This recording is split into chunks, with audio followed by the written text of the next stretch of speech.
Clubhouse session is being broadcasted in real time on our YouTube channel and on our Facebook channel. So let me welcome everyone who is joining us on Clubhouse. This is Matthias Knapp, our host today. We have an exciting session, more money and meaning, incorporating ESG into your portfolios and also into your personal portfolios. We have a fantastic panel. I'm going to ask the panelists to introduce themselves quickly, but let me also inform you that I am just making the introduction today. The session will be then moderated by Nidhi Jada. So welcome again to this Clubhouse session. Welcome everyone who's joining us on YouTube and Facebook. Please also sign up on opalesk.com/live so that you can get alerts on our future sessions.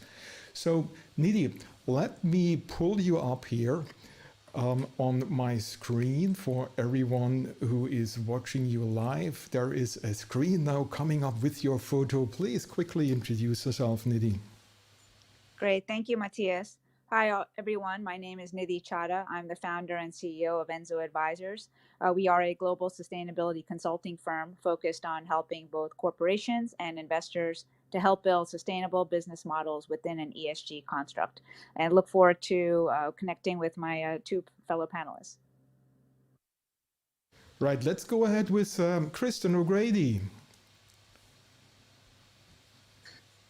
Hi, everyone. Great to be here. Kristen O'Grady. I am COO and head of product for Seeds Investor. We are a fintech platform that enables financial advisors to create portfolios that align clients' personal values and their financial goals. And before that, I spent almost 15 years in product development for large asset managers and banks. So great to be here. Fantastic. And finally, Megahan Peterson.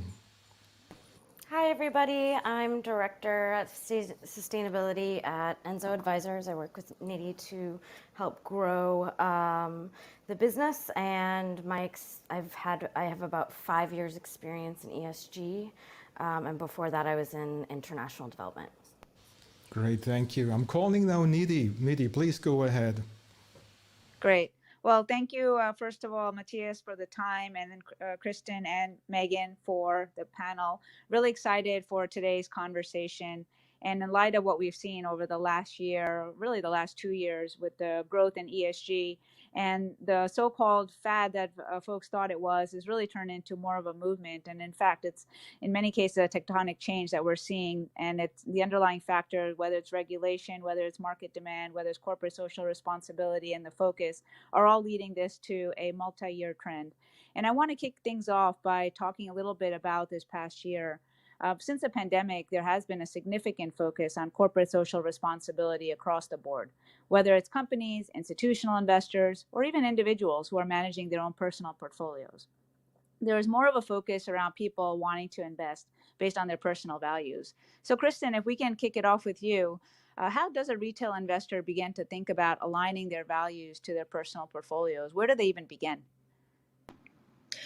Great question. And the time is really now for all of us to really look at and know what we're either intentionally or unintentionally supporting with both how we're spending our money and then also how we're investing our money. So I think that's the biggest thing, to first have the awareness of, by buying something or by investing in a company, what is that company supporting? And do you agree with that? Do you align with that?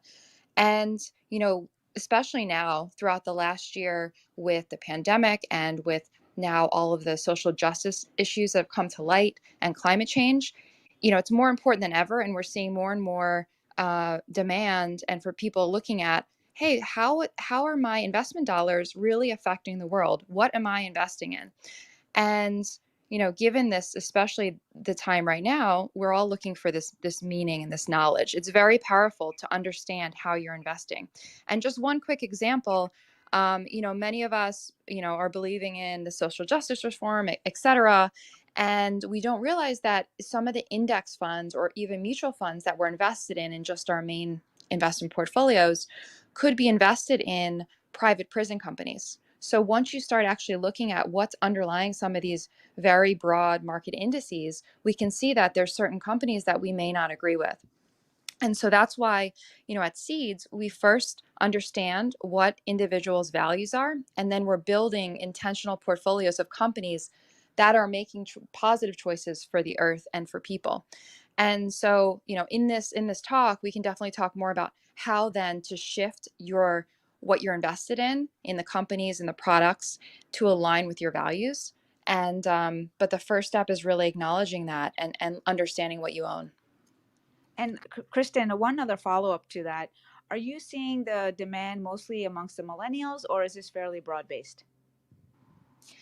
Yeah, it's a great question because I know, especially a few years ago, it was very, a lot of people thought that sustainable investing or ESG investing was very like a millennial thing and younger generation. But we're seeing, speaking with advisors and the end clients, it's really all demographics and all ages that we're seeing this be something really relevant to and important to. Because it's not, it's become mainstream in that, ESG is what are the themes and how is a company operating as it relates to efficiency and operations in earth issues, how they're treating their people, which is the S for social issues, and then corporate governance. And so if you think about it, that's just really could be relevant to anyone. It's just good business to actually treat your employees well, have good policies in earth. So we're, when we're talking to clients about, hey, do you want to understand, do you want to align your portfolio with your values and companies that are making choices that you also believe in, really that's across the board. We're seeing demand for that. Great. And that, speaking to the corporates and thinking about good business models, Megan, if you can chime in here and tell us a little bit about your experience from a company and institutional investor standpoint. How does ESG fit into how they're thinking about their business models? How does ESG fit into the fact that it is driving long-term value creation, and maybe a little bit more about your work with Enzo Advisors? Sure. So, in addition to individuals, we're also seeing that companies and institutional investors are really looking and reevaluating the way that they're impacting the worlds that they operate in. So, they're looking at their essential operations. So, at Enzo, what we do is we work with companies and investors to improve their operations and make them more sustainable, positively impacting both stakeholders and shareholders. So, this actually flows down to individual investors and individuals that care about these things. It's really because of this consumer drive, companies can't live or operate in isolation. And it's very interesting because there often is this misconception, and I often hear this at the institutional investor level, that if you invest in ESG or any consideration of a values-based investing approach could sacrifice returns. Now, we've seen a lot of academic research supporting the long-term value creation, but I was curious, what data have you all seen in terms of supporting that investors who are owning companies that have better ESG profiles are likely to outperform over the long term? Kristen, we'll start with you here. Yeah, actually, there's no inherent return give up to sustainable investing. So, years ago, when sustainable investing really started, it was more of a negative screen, which means, taking out either an industry or a company. And once you start just negative screen or taking things out, there could be some type of return give up, of course, because then it's hard to diversify the portfolio. But now that ESG is much more proactive and really analyzes a business's operations and we believe that is actually, understanding how a company operates and how efficient it is and how it treats its employees is actually a better long-term value for the company. And so we've seen that especially over the last year. If you look at, mutual funds, ESG mutual funds versus traditional funds, they performed better from many Morningstar reports, et cetera. So, when you start thinking about it and you think about this is just another factor, more risk factors and also opportunities to look at companies and see how they're operating more efficiently, then of course it makes sense that this could be a way of evaluating a better company for the long run. So a company that adds more value, and then that could affect its financial performance as well, of course. That's an important point. And even for my years of being a portfolio manager and just being on the buy side for 10 plus years, one piece of information that's very interesting is that from a portfolio manager standpoint, you look at ESG initially as a risk management tool. But as we've gotten more and more in the weeds with working with companies from an advisory standpoint, we're definitely seeing a lot of opportunities from a value creation standpoint. And so now we look at really three main value creation drivers: improving revenue, improving margins, and then improving the cost of capital. And we evaluate all that as part of our work with companies, and even helping institutional investors think about those characteristics as they define the best in class business models. And there's a lot of research out there that talks about some of the outperformance. Megan, given your background, both at Enzo and particularly from MSCI, do you have any thoughts on some of the research that you've seen over the past year or so? Yeah, actually, Kristen brings up a really great point. A really good case study is a lot of the articles that have come out from Morningstar, MSCI, Morgan Stanley, and during coronavirus, a lot of the ESG indexes and sustainable funds have outperformed against their peers during Q1, and by at least 4.3 percentage points. There's another Morningstar report that was released in January that also stated that funds that have less ESG risk beat their benchmark indexes more often and by larger margins. So this isn't something that's really going to go away if you're really looking at the opportunities in the market as well as the risk. It just is a straightforward argument. Yeah, and we've looked at prior cycles as well, and even in previous downturns and irrespective of market cycles, the sustainable indices have all outperformed, and there's been a tendency for less volatility as well. And we've looked at it, really in the last 10, 15, even 20 years, and it seems to be the case. Maybe the percent or the delta changes, but overall, they've definitely outperformed with less volatility. So it's interesting stats on that. And one other misconception that we look at is there is a skew towards owning technology stocks that really drives the outperformance in ESG funds. And last year is a good example of that, where of course the tech companies, just given what we've seen during COVID, many of which outperformed as we pivoted to an e-commerce model. But is this a misconception, or is this something that we should be considering, as a investor who is looking to build in more ESG exposure? And Kristen, what do you see from a seeds portfolio standpoint? Are there other sectors that are in favor in the market, or will ESG funds always be skewed towards technology? Yeah, great question. I'd love to actually comment on something that you had said, because I thought it was a great point, Nidhi, about the long-term, historical performance, because it is it's very easy to see the last year ESG funds performing, but I do think it's something that's been the case over many, many, many years. It just we haven't had the data for it, right? So now that companies are more reporting and getting more and more consistent, and more funds are talking about ESG, we can track it better. But I do think, like we were saying, analyzing these types of factors in terms of business operations and corporate integrity probably always made the difference for companies in terms of their long-term case. So I wanted to mention that first. But then to your point, there is a misconception in the market, totally aware of that, where, oh, of course, ESG has performed well over the last year because many of the large ESG funds are overweighted technology stocks or the FANG stocks. And while I'm aware of that, for seeds portfolios in particular, we've outperformed the S&P on average by almost 20% over the past year, and all of that without holding any tech stocks. So I don't think the case for ESG is just going to change once the tech stocks go out of favor. I think this type of ESG integration in investment valuation and across kind of all companies and all sectors makes a lot of sense. So for seeds portfolios, we're diversified. We have similar performance on the equity side to the S&P 500.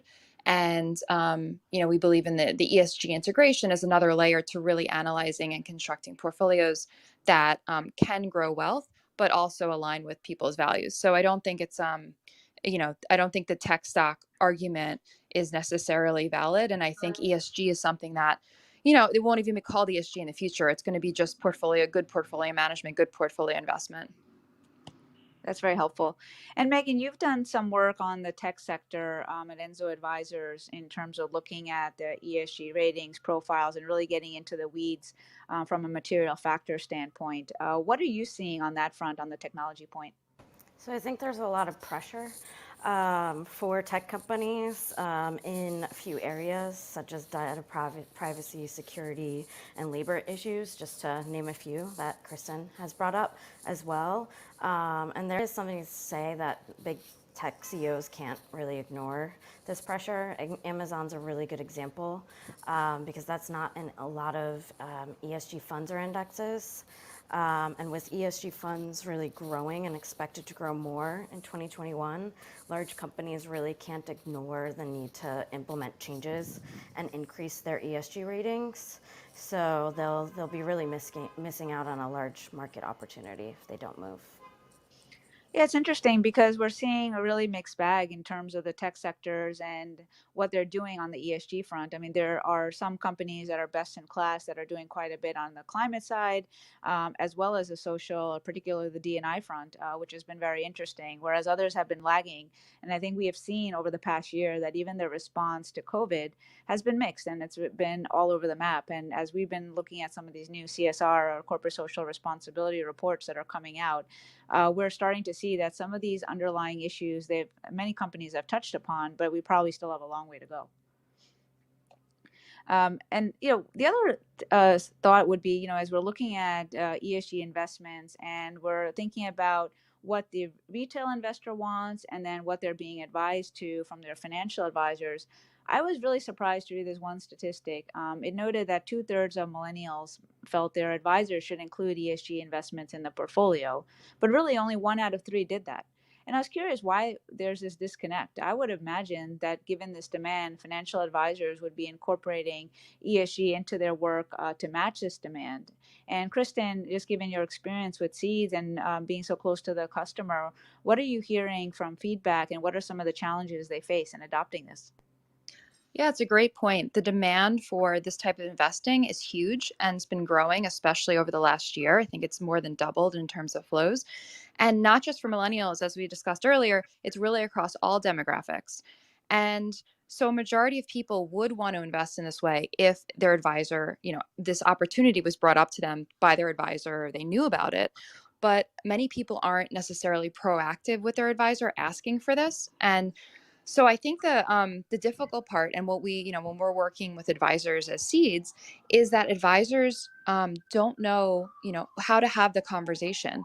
They are advisors, especially lately, and then in the future, they're going to be so integral in integrating with their clients' lives in terms of being a partner and making decisions, helping their clients make decisions in their lives and what's important to them.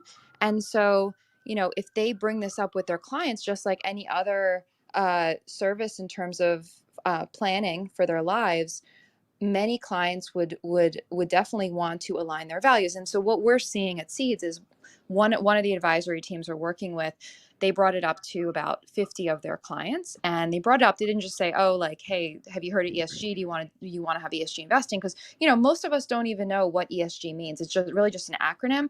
What's important is what does it mean, right? So if an advisor says, would you be interested in exploring how we could align your personal values with your investment portfolios?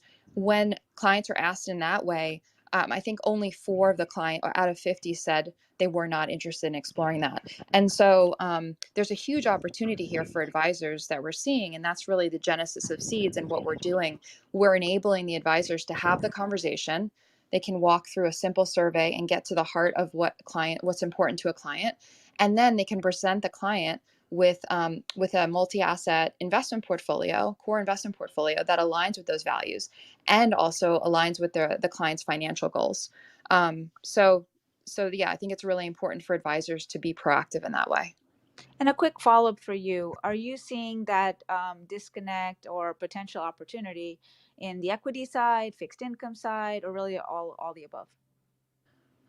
Really all of it. And so I think so what's important is that when an advisor is presenting a portfolio, or even for a retail investor to create a portfolio, that as much as possible, they can really present all asset classes. So for seeds on the equity side, we customize equity portfolios. So if individual companies built for what the client says is important to them, but that's also can be a really quality, general building block in the portfolio, general equity portfolio. And then on the fixed income side, as part of the seeds proposal, we have a seeds fixed income portfolio that's made up of funds. And we've recently partnered with AllianceBernstein, who we are presenting as the municipal solution. They have a great municipal impact portfolio. And so having all of those building blocks for a client, the equity piece, the taxable fixed income, and the tax exempt fixed income, we feel is so important. And it's not 100% perfect yet.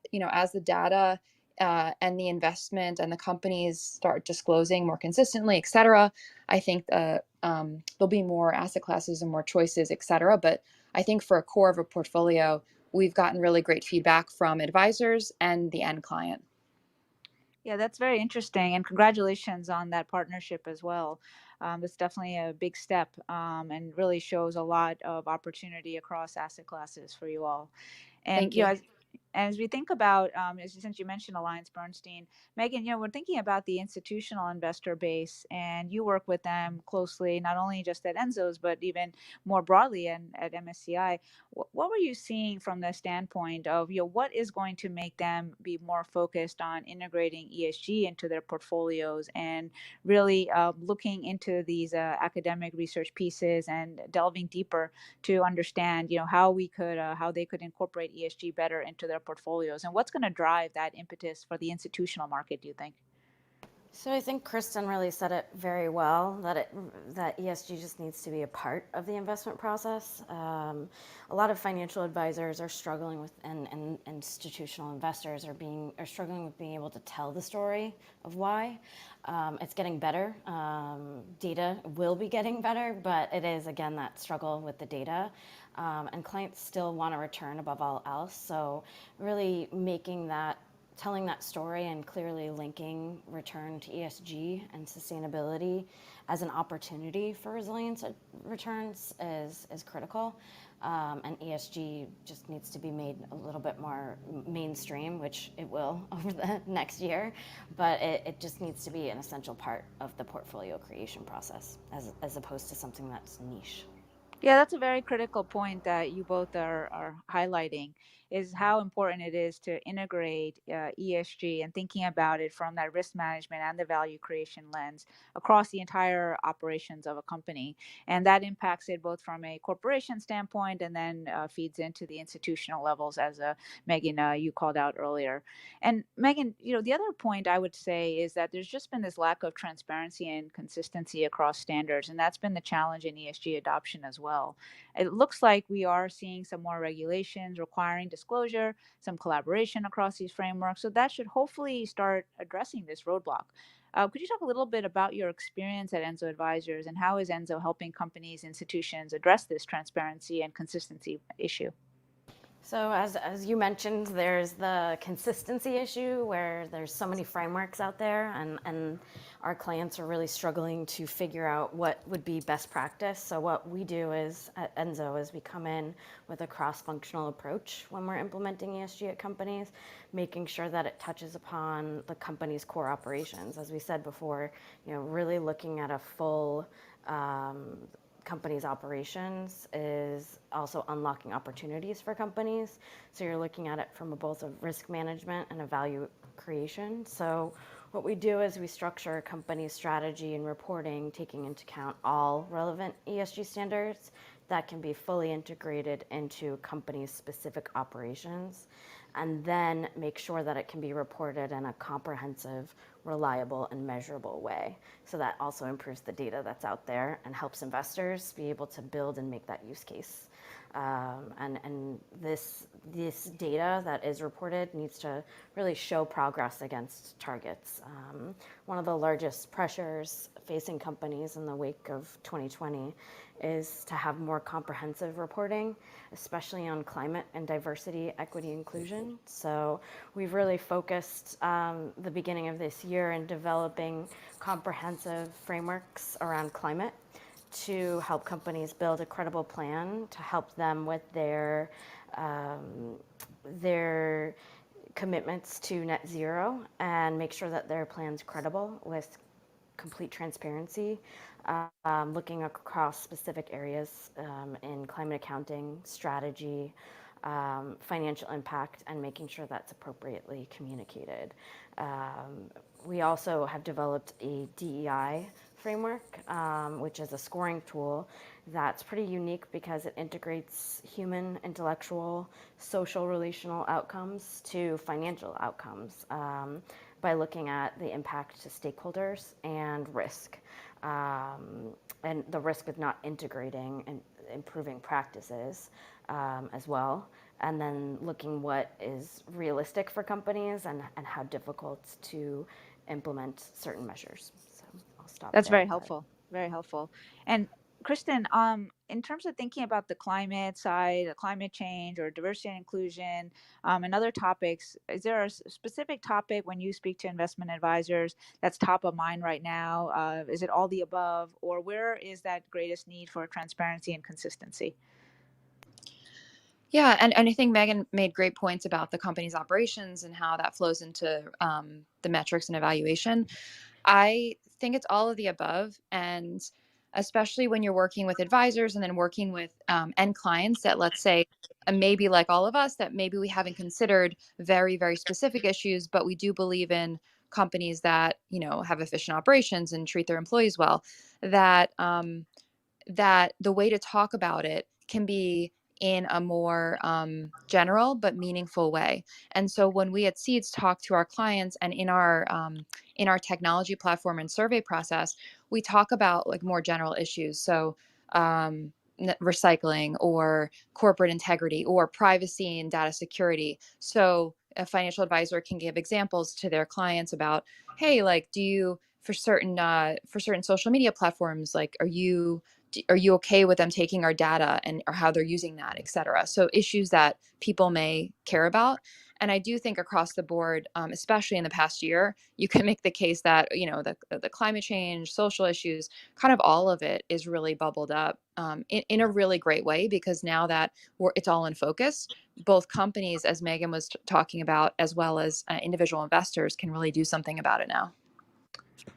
That's very helpful. And one thing I would say on this point on transparency and consistency and how important it is that there is a lot of greenwashing out there right now, and companies and institutional investors trying to check the box on ESG. So being able to articulate that transparency and consistency with a very disciplined process, whether you're coming from a corporate lens or an investor lens, as you both are coming from different vantage points, it's very critical. And I think for companies to be able to make decisions and be able to have that transparency, and same with investors, to know exactly what's going on, how companies plan to achieve their goals, what companies are doing to make a difference, is all very, very relevant. So I appreciate that both of you are coming in from a process that provides that transparency.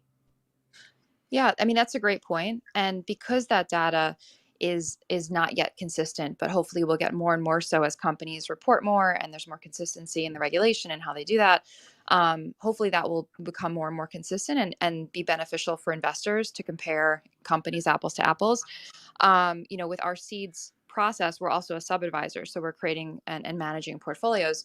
We bring in a lot of the different large data sources, a lot of different data, but then we believe in an active management, like a human element, to actually then evaluating the companies as well. And we think that's very important, especially as the data is not 100% consistent and in how companies are thinking about it. We really need that type of human investor in terms of in the data driven process to create and customize portfolios for clients. And speaking of active and passive investments and just thinking about the landscape, it just seems like there's so many investment options out there right now, and many fintech solutions for investors and individuals, financial advisors. How do we even begin to evaluate these platforms?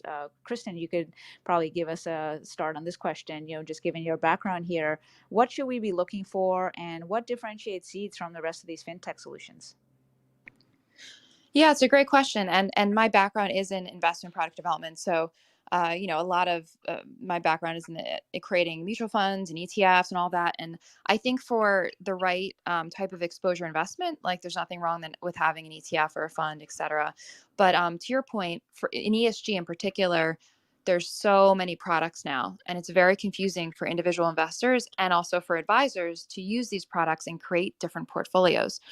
And so I think first is just to understand what you own. So actually looking at the indices as we talked about before and seeing what underlying holdings they're really invested in and supporting. For seeds and why I left, why I left big asset management and a bank to be part of creating seeds in the platform is I really think with ESG investing and ESG integration, it takes a customized bottom up approach. So it's really important, especially because values are personal, to understand how the individual investor thinks and what's important to them, and then create a portfolio that both meets their long-term financial goals, so it's diversified, but is investing in companies that really align with that in how they, what they believe in terms of social issues and the environment, et cetera. And luckily with the data now, like I said, the data-driven process, more and more you can evaluate investments in that way. And so I think we definitely need to be careful of greenwashing, as you mentioned, Nidhi. So a lot of mutual funds that are now called ESG may have a long track record, but really just changed their name maybe a few months ago. So I would be wary of that, or like small tweaks to the process to add some type of layer. But if it's not integrated into the investment management team's full approach in how, just like financial metrics, they're looking at different ESG metrics and really integrating that in how they're making these investment decisions, I'd be wary of that.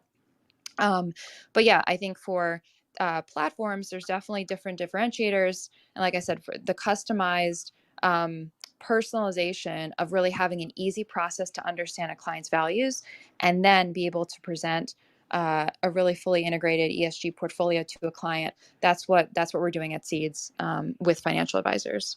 That's phenomenal. And I want to hold on to this greenwashing point for a bit. There is so much noise right now, both for institutions and corporations to navigate through. Megan, I recall there was a SEC risk alert that was issued more recently, and there's been some regulation changes in the EU. Could you comment on either of those two in terms of, how this could help address some of the greenwashing issues that we're seeing right now? Yep, sure. So I would say this year is the big pressure for investors. As Kristen's noted, a lot of funds have been ESG or sustainability or green in name.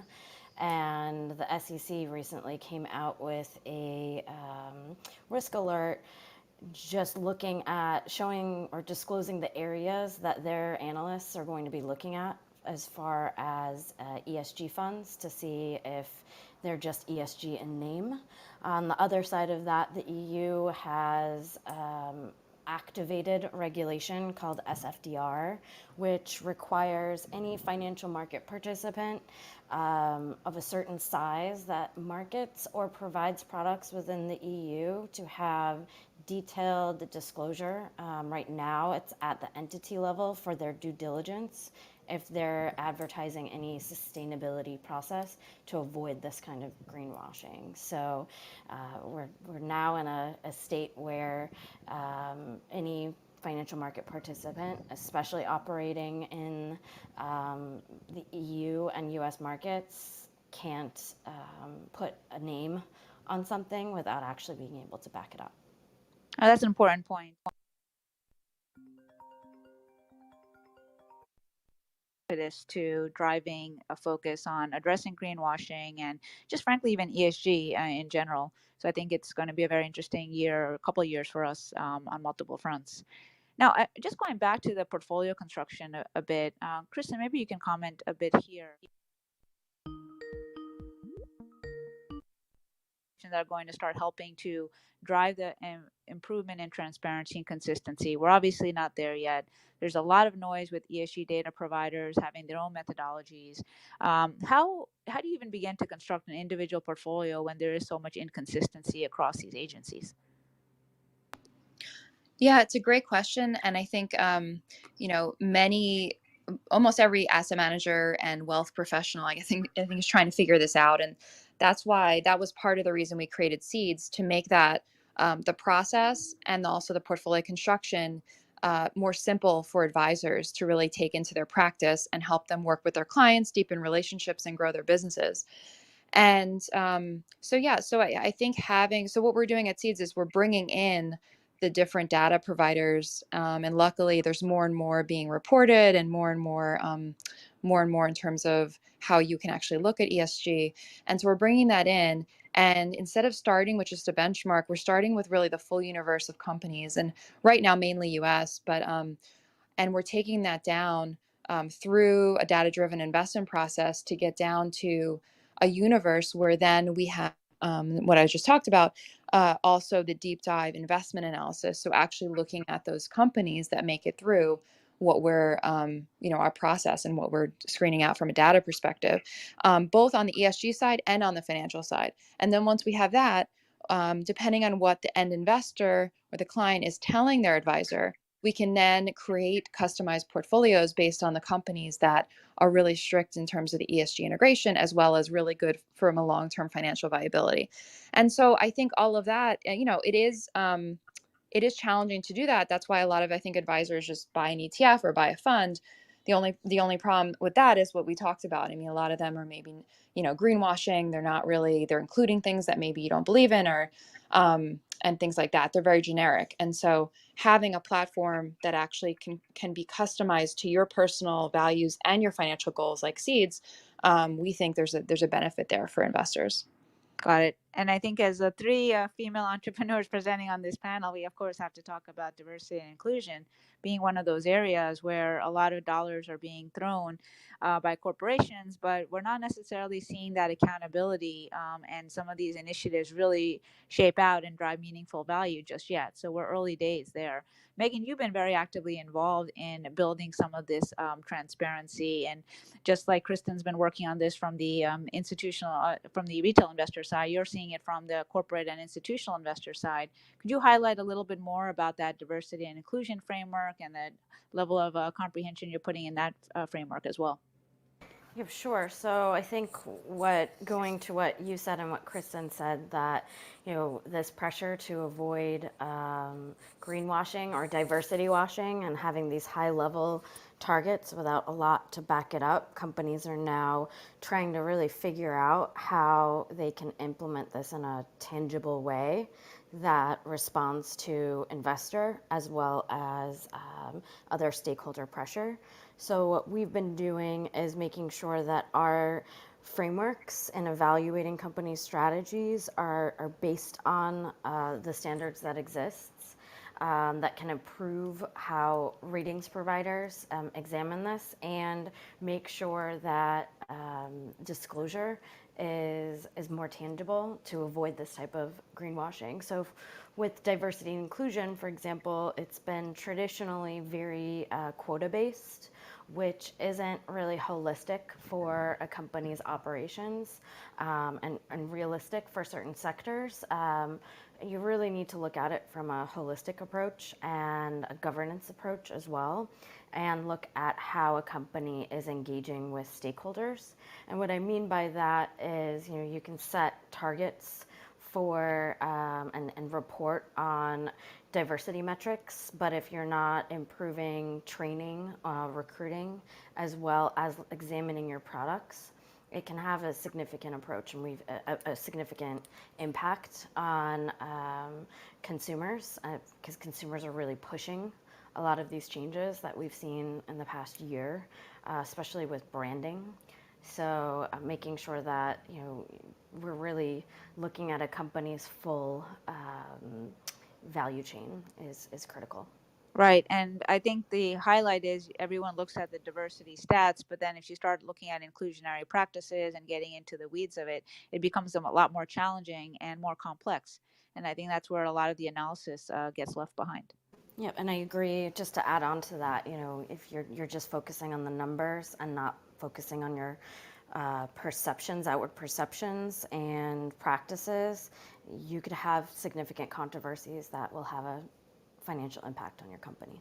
So speaking of controversies, and we've gone through a lot on the processes and the importance of that from both an active and a passive management, and really the investment process is so critical in understanding the business models for companies. When I think about controversies, I think of Amazon actually. Great stock, obviously, for all the obvious reasons, for many years, and obviously last year. But if we think about it from the standpoint of their ESG profile, it really wasn't until August where things really changed at the company, thanks to a lot of pressure from shareholders. So, Megan, for the benefit of our listeners, can you walk through how ESG plays into the operational aspect and the financial viability to your earlier point? Yep, so with Amazon, they've faced a lot of pressure over the past year to make changes in its operations for climate, whether it be putting a full fleet of electric vehicles, decreasing their packaging. They've gotten a lot of flack for that from not just investors, but also consumers. Looking at their labor issues, data security and data privacy. And the pressure, as you said, has been both on an investor, consumer, and it's also been regulatory driven.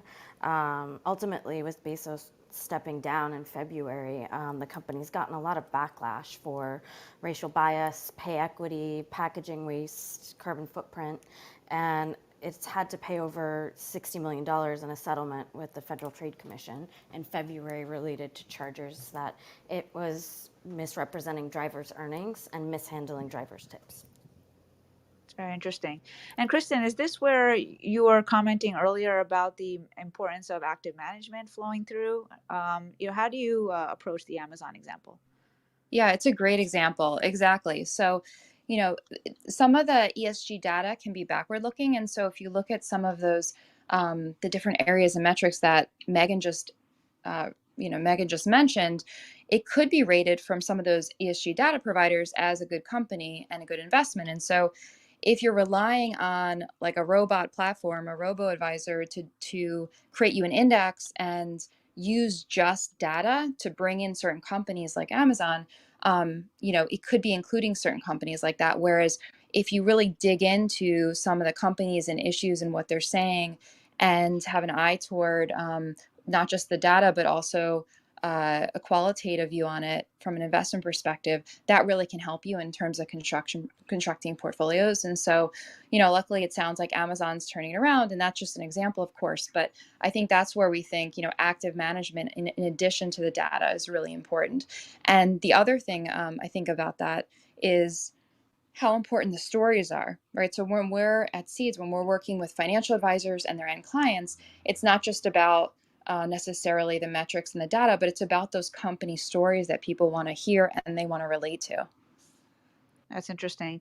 And it's also interesting to see how engagement has really picked up, right? Whether you're looking on a retail level, institutional level, and how engagement matters. And I think when we start seeing the results of this coming proxy season, it'll be very apparent that we'll see a lot more of interactivity with companies. And even from an investor standpoint, the topics that we have all discussed over the past year will be top of mind in some of these reports.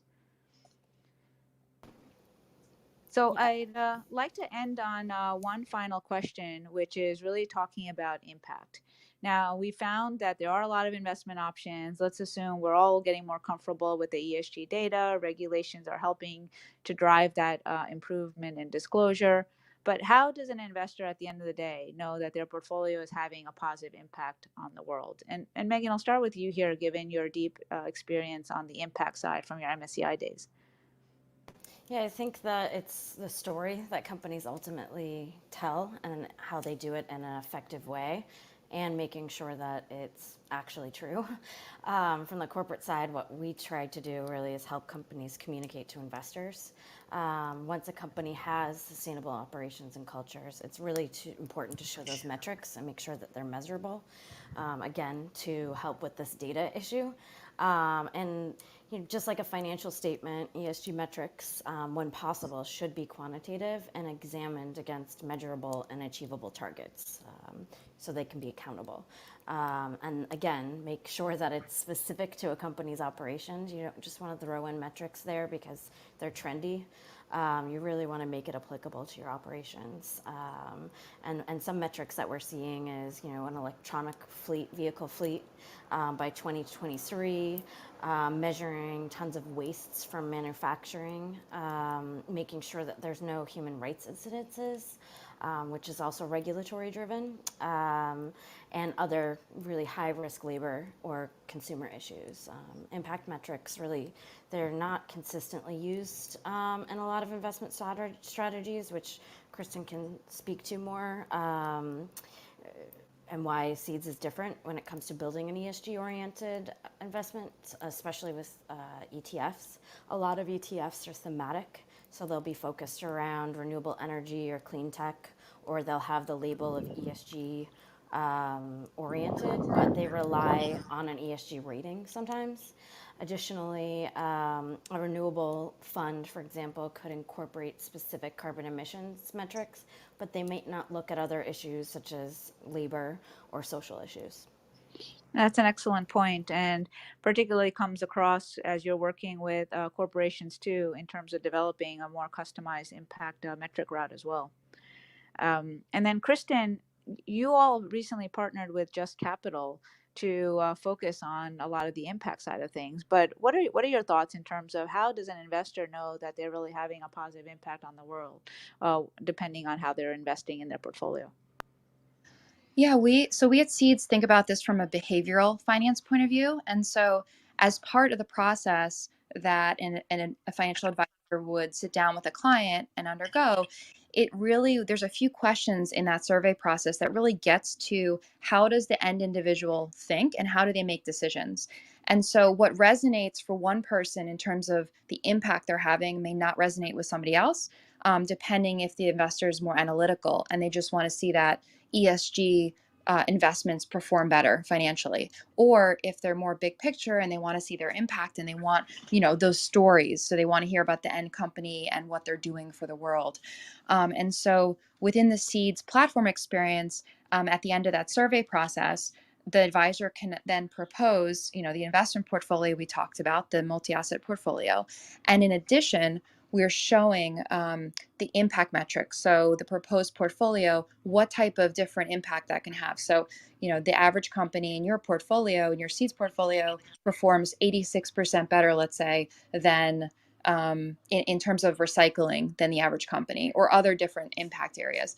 And what was so important to us is to partner with Just Capital, who, is really industry leading in terms of the consumer sentiment and what's really important to U.S. consumers all over. And so they rank I think 1,000 companies, and they have a list of those, across all different impact metrics. And so what was important to us is to have a third party really analyze our portfolios and put those third party metrics on the site. And so it's not just Seed saying, oh, look how great these portfolios are, but having a third party actually show tangible impacts. So how well is, the product governance of the companies in a Seeds portfolio versus other companies you could be invested in. And so it's, just like the Alliance Bernstein partnership on the investment side we mentioned earlier, the partnership with Just Capital is really important to us from the social impact metrics. And so, but that said, it is important to speak to the end investor and what they care about. And so is that talking about the actual stories? Is that talking about the statistics? Is that talking about, there's many ways to talk about and position ESG investing, but it all goes back to this really is something that could be for everyone and is just potentially a better way to invest. That's an interesting way to think about that behavioral finance angle. That's super interesting. Before I pass the mic back to Matthias, I want to thank you both for your insights. And it's just incredible to me how everyone's coming back with ESG with very different backgrounds, whether it's from the investment management side, product strategy development, corporate lens, research, and we're all coming back to the same point of the importance of transparency, consistency, having a disciplined approach towards it to address greenwashing, and the importance of having that knowledge base to do that and offering to clients, whether they're corporates, whether they're institutional, whether they're retail, just being able to walk them through that process so they can understand how to build their own portfolios and or build their businesses accordingly. So you all are coming from very different angles, yet it's interesting we're all coming to that same conclusion. So I want to thank you both for your super interesting highlights and perspectives on your businesses, and I'm going to pass this back to Matthias.